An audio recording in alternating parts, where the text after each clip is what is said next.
am reading. The ing දයාබර දූ දරුවනි ඔබේ ඉංග්‍රීසි දැනුම වැඩි දියුණු කිරීම සඳහා අපි ඔබට අත දෙන්නෙමු.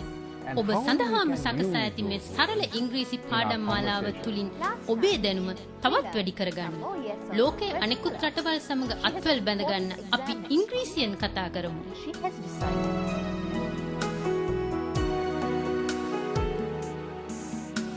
There is a clock on the wall. That's one clock.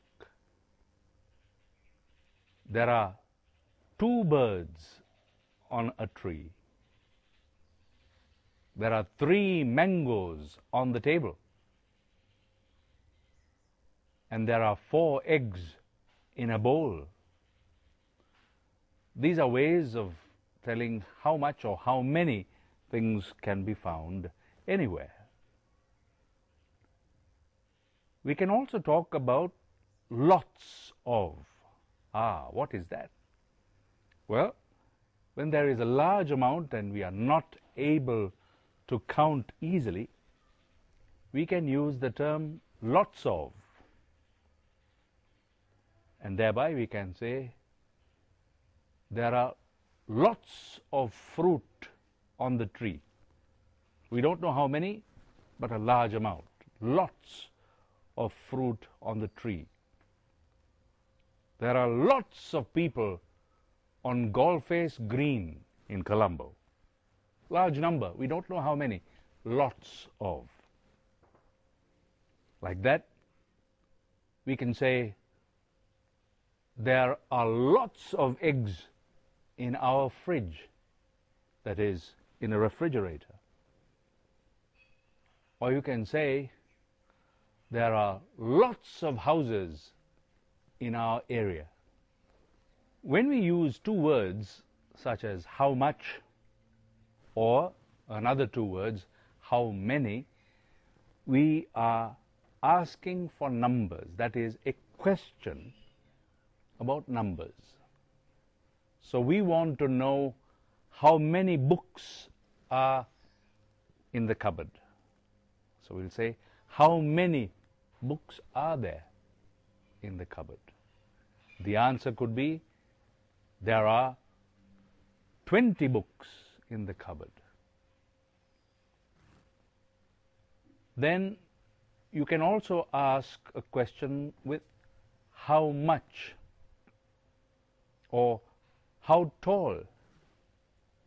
How tall is Sripada? We are asking for the number. How wide is the bridge? We are asking how many centimeters or millimeters or even meters the width of the bridge is. How wide? So with that, we are asking for numbers.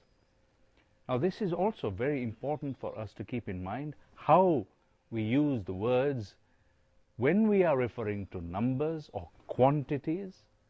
How much, how many becomes important, and let's get it right. So let's enjoy the remainder of this discussion now. Look at these nouns: bread, egg, flour, water, sugar, coffee, milk, soap, radio, chair, cup, pen. Words like egg, radio, chair, cup and pen have both singular and plural nouns. An egg becomes eggs. A radio becomes radios. A chair becomes chairs. A cup becomes cups. A pen becomes pens.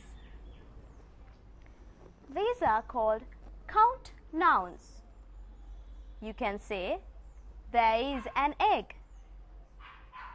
There is a chair. There are some pens. 2 cups. Words like sugar, coffee, milk, soap do not have a plural form. We can't say a water or waters. It's just water. We can't say a milk or milks. It's just milk. These are non-count nouns. Look at this example. You can say there is some milk, but you can't say there are some milk. You can say there is some water, but you can't say there are some water. If you want to make a non-count noun countable, you have to use phrases like a glass of, a kilo of, a loaf of, like this, a glass of water, a kilo of sugar, a loaf of bread. Now imagine you're in the kitchen. Let's see what we've got. We have got some bread. We haven't got any bread. We have got some tomatoes. We haven't got any tomatoes.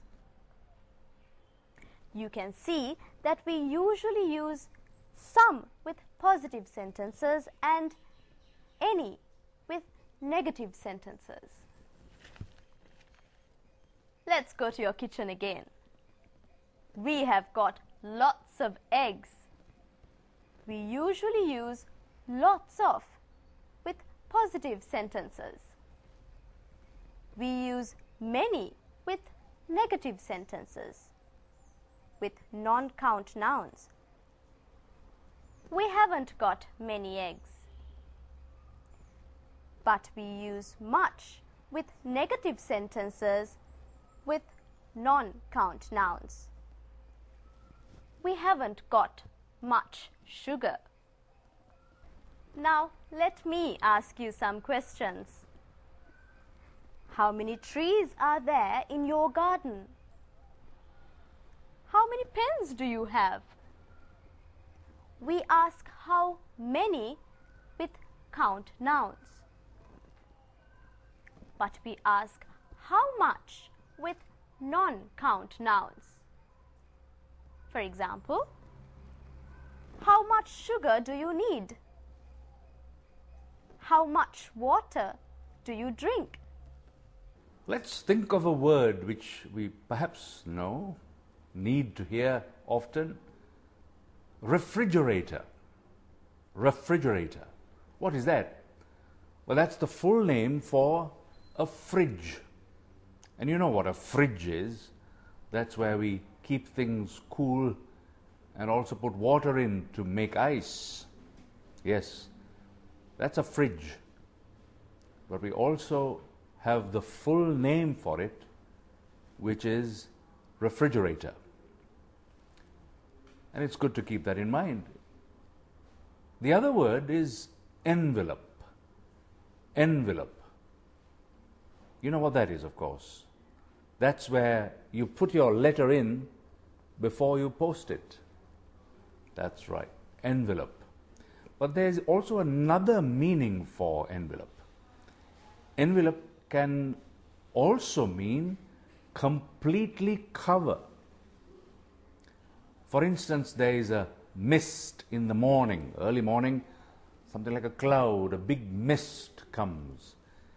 And if you look out of your bedroom window and we see the mist has come and covered the trees so that you can't see the trees in your garden, we can say the mist has enveloped the trees, meaning covered the trees. So there you are, two meanings for envelope.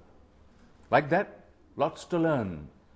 But remember, use your dictionary and you can find out the meanings of words and also have an idea how to use them in your everyday speech. Well, that's it for now. Bye.